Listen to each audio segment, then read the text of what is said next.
आपके पूर्वज श्राद्ध कर्म से अति तृप्त होते हैं, बहुत प्रसन्न होते हैं, इसमें कोई संशय वाली बात नहीं है। आप गया जी में पिंडदान करके आ गए हैं तो भी आप अपने पुरखों के लिए, पूर्वजों के लिए श्राद्ध जरूर करें। यदि पुरखों के लिए श्राद्ध नहीं किया गया तो आने वाले समय में एक बहुत बड़ी दिक्कत खड़ी हो जाएगी। इसलिए मैं इस बात के ऊपर इतना जोर देता हूँ कि सजग्र समझदार लोगों को चाहिए कि वो श्राद्ध में ब्राह्मण को भोजन जरूर कराएं। भोजन के लिए उपस्थित अन्न अत्यंत मधुर होना चाहिए। भोजन करने के लिए जो आया है उसे आप श्रद्धा से जमाइए।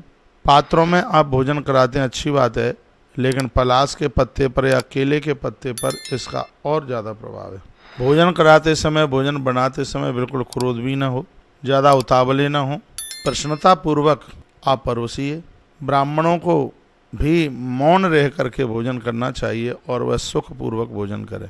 श्राद्ध के समय पर इतनी चीज़ों का प्रयोग बिल्कुल भी ना करें। प्याज, गाजर, लहसुन आदि वस्तुआं ये श्राद्ध कर्म में बिल्कुल निषिद्ध हैं, जिनका सेवन बिल्कुल भी नहीं होना चाहिए। वायु पुराण में श्राद्ध के बारे में बहुत कुछ कहा गया है। ब्राह्मण को चाहिए कि वह भोजन के समय कदापि गुटखा, बीड़ी, सिगरेट, तम्बाकू ये सब चीज़ें नहीं, क्रोध ना करे, झूठ ना बोले, ये बहुत ज़्यादा ज़रूरी है ये समझना। कहा गया है कि ब्राह्मण जब भोजन करने के लिए जाता है तो मन में ऐसी भावना रखे कि मैं इनके यहाँ भोजन करूँगा, इससे इनके पुरखे तृप्त होंगे, उसे ऐसी भावना रखनी चाहिए। मनुस्मृति में भी बहुत अद्भुत अद्भुत बातें वर्णित की गई हैं।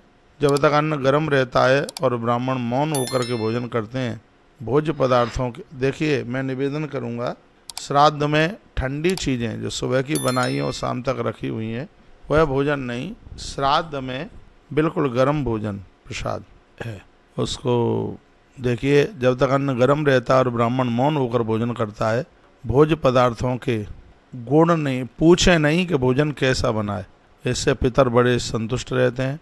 सिर पर पगड़ी बांध कर या दक्षिण की ओर मुंह करके या देखिए सिर के ऊपर पगड़ी नहीं बांधें, पगड़ी उस समय खोल दें भोजन करते समय।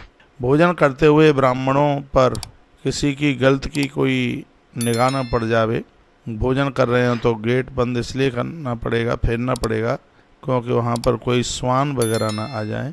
रजस्वला नारी की दृष्टि भोजन करने वाले ब्राह्मण के ऊपर ना पड़े।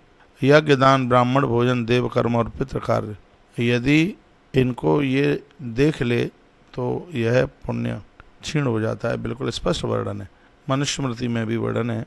श्राद्ध से बची हुई भोजन आदि जो वस्तुएं हैं, जो श्राद्ध से जो बच गई हैं, जो चीज़ें बच गई हैं, तो ऐसा ही नहीं सोच लीजिएगा कि जो श्राद्ध से बची हुई चीज़ें हैं इनको और आप 6-6, 10-10 दिन तक, 8-8 दिन तक खाते रहें, बिल्कुल भी नहीं। श्राद्ध में जूठा पदार्थ बिल्कुल किसी को ना खिलाया जाए, इस बात का जरूर ध्यान रखिए। श्राद्ध में बनाई गई चीज़ें हैं उन्हें उसी दिन पूरा कर दीजिए, दूसरे दिन के लिए ये बिल्कुल भी ना रहें, ऐसा वर्णन किया गया है।